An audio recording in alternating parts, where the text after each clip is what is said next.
Vamos a conversar con Mario Amoretti y vamos a preguntarle su opinión sobre el tema, su punto de vista sobre este asunto de lo que es organización criminal, qué cosa es una organización criminal, cómo se decide, se define una organización criminal, y sobre el proyecto de ley que acaba de plantear la célula parlamentaria aprista, la bancada aprista.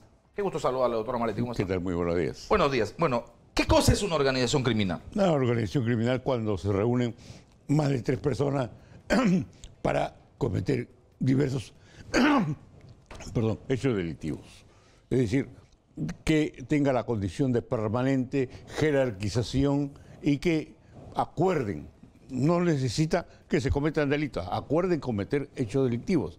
Así lo ha establecido la ley, está previsto en acuerdos plenarios, en sentencias del Tribunal Constitucional y de la Corte Suprema. Más de tres. Más de tres. No, a partir de 3. Sí. O más de 3, a partir de 3. No, a partir de 3. Ok, 3 personas reunidas expresando voluntad de cometer delitos. La sola expresión ya le convierte en organización criminal. O sea, no tiene que perpetrar el delito que se plantea. Basta el acuerdo. Ya, ok.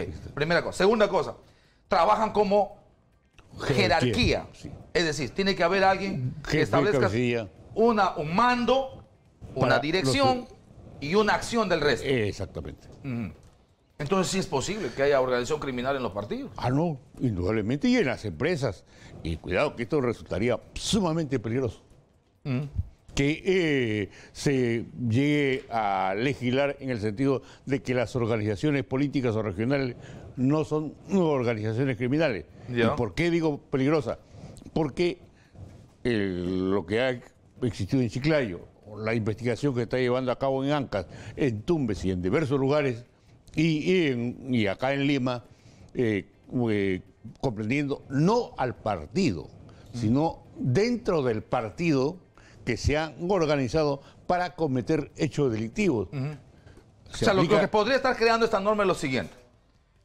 3 o más manifiestan una voluntad de delinquir, por lo tanto ya hay una organización criminal, y entonces dicen, oye, pero ¿sabes qué? Hay una norma que nos permite que no nos persigan. Exactamente. Vamos metiéndonos a un partido.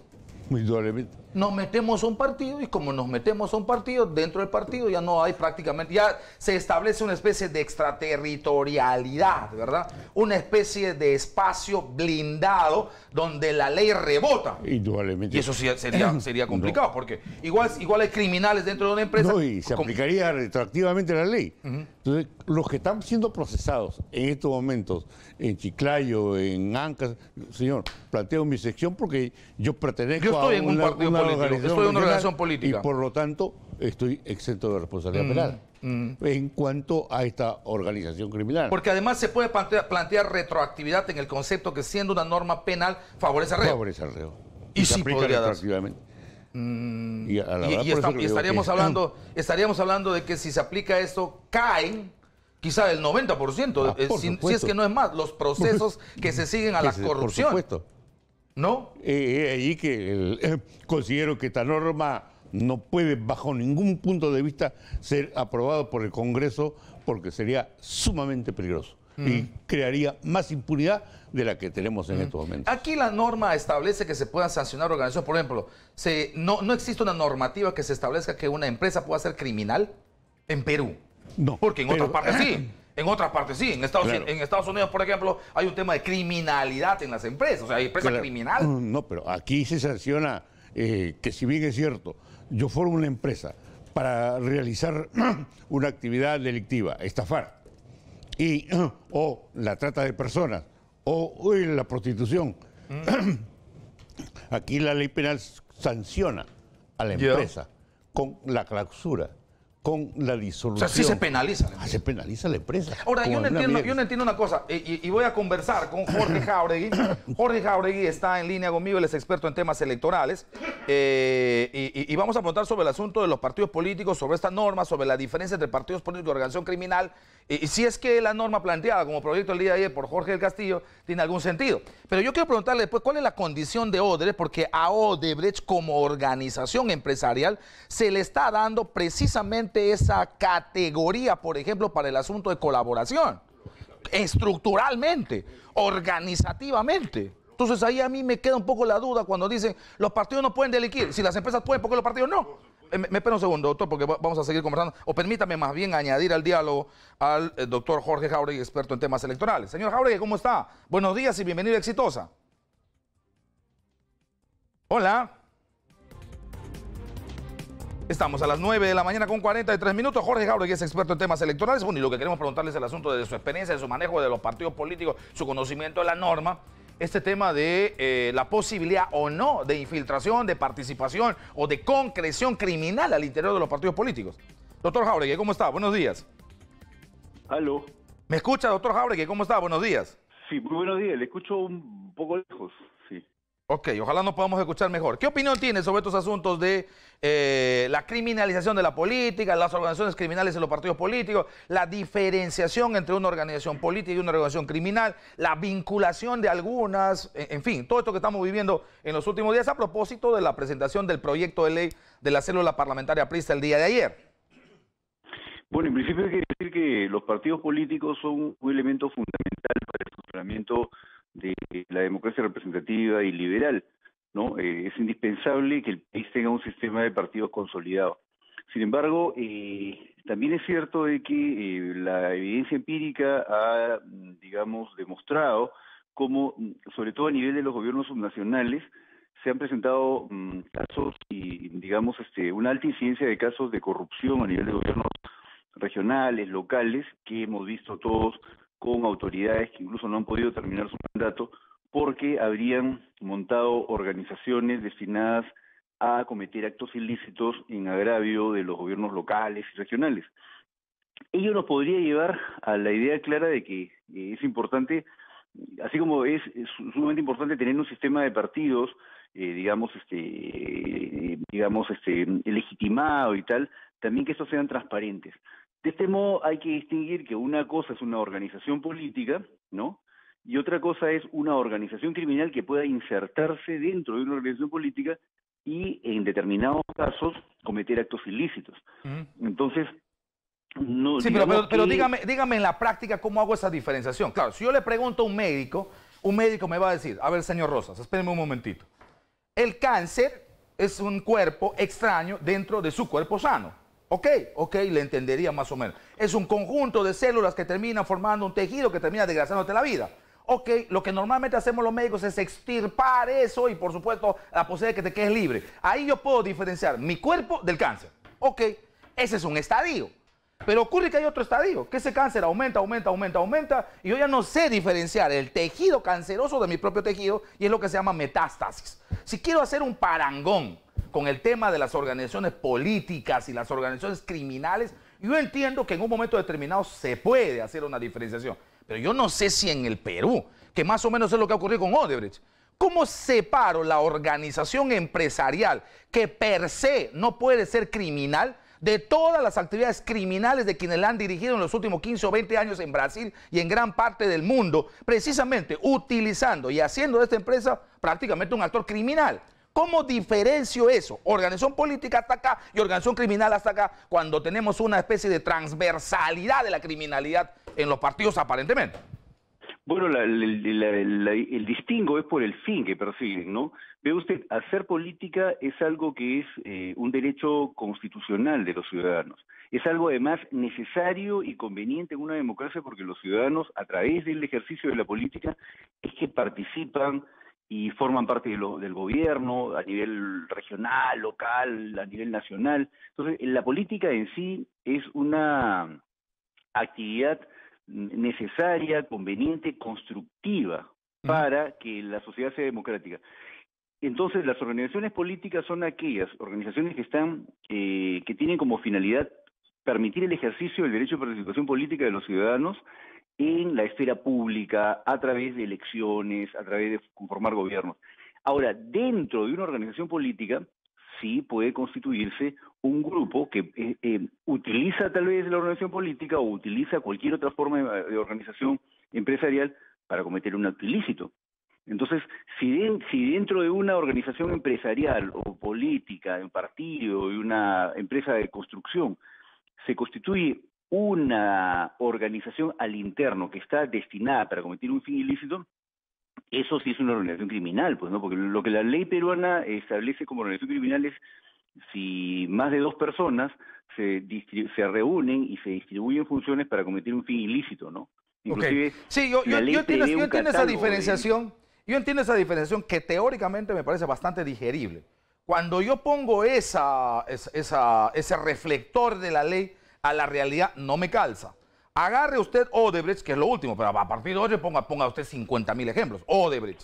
Financia campaña. Lo que pasa es que tampoco podemos generalizar que toda la política digamos, está transversalmente contaminada por la corrupción. No es cierto, ¿no? O sea, hay... Bueno, esa es una... Parlamento, bancadas... Sí, bueno, esa es una opinión suya, ¿no? Y yo tengo una opinión diferente. Yo creo que la corrupción en el Perú es tan transversal que la verdad es que me cuesta absolutamente un esfuerzo extraordinariamente superior a lo que humanamente se puede hacer para diferenciar criminalidad y política. Pero esa es mi opinión y no la voy a discutir. Y le entiendo perfectamente la suya. Pero, por ejemplo, el tema de los que financian campaña, que empiezan en campaña, que se ponen de acuerdo en campaña, que utilizan estructura partidaria para moverla, hacer mítines, pagar publicidad, llevar portátiles, viajar, en fin, es toda una maquinaria de esa supuesta organización con fines tan sublimes como el servicio para llegar al poder. Y una vez en el poder, esa organización política, dirá usted y algunos más, terminan poniendo ministros, terminan definiendo en el Congreso que tal obra es de interés nacional, terminan haciendo una arquitectura legal, terminan utilizando por transporte para ver cómo se hace o proinversión para ver cómo se hace la cuestión de las bases, terminan definiendo un comité de adjudicación o de licitación, terminan dándole a la empresa que les ha favorecido antes las condiciones para hacer los términos de la referencia, terminan entregando la obra, terminan sobrevalorando la obra, terminan poniendo 50 adendas. Claro. Yo no sé cuál es su organización política, cuál es su organización criminal. Claro, pero el tema sería entonces cómo es que los ciudadanos, si todas las organizaciones políticas van a ser consideradas como organizaciones criminales, que por si acaso en los procesos que se están viendo ahora, que sobre el tema, por ejemplo, del caso Odebrecht, que es justamente lo que usted señalaba, ¿no? El mismo fiscal, José Domingo Pérez, distingue entre la organización política y la organización criminal que se interno. Entonces, sobre esa base, tampoco podemos tener una visión como que toda la política transversalmente necesariamente incurre en actos ilícitos, ¿no? Eso hay que distinguirlo claramente. Más bien, una posición como la que usted desarrolla podría darle sentido a la propuesta que ha hecho la bancada del Partido Aprista, ¿no? Porque no se puede tampoco generalizar. Yo creo que es importante hacer un ejercicio de análisis y entender que, si bien es cierto que hay algunos diseños institucionales que en mi concepto están asociados al diseño constitucional del 93, que generan una debilidad intrínseca del sistema de partidos, porque, por ejemplo, genera la figura del movimiento, ¿no?, que le quita a los partidos la posibilidad de tener un alcance nacional. Sin embargo, no todas las organizaciones políticas incurren en este tipo de conductas. No todas están investigadas por lo mismo, ¿no? Perfecto. Yo entiendo su opinión y por supuesto la respeto, definitivamente. Que no la compartan no quiere decir que no la respete. Yo no estoy generalizando al 100%. Yo cuando hablo de la transversalidad, establezco cuando usted mira las organizaciones políticas locales, los movimientos regionales y los partidos políticos, yo no sé hasta qué nivel ha llegado la contaminación. Pero en fin. Sí, también es importante advertir un hecho, ¿no?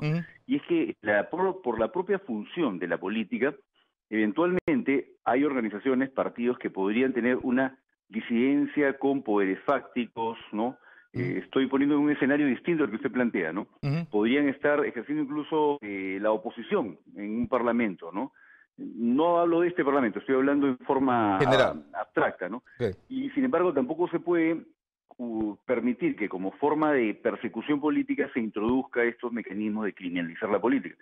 Ahora, lo relevante es que actualmente... Ahora, yo no siento que se criminaliza la política, ¿no? Porque el Ministerio Público, en las investigaciones que ha venido siguiendo, distingue claramente entre una organización política y algunas facciones que puedan formarse dentro de una organización política que estén distribuyéndose funciones para cometer un fin ilícito. Correcto. Eso sí, por ejemplo, eso sí es claro, ¿no? Lo entiendo perfectamente.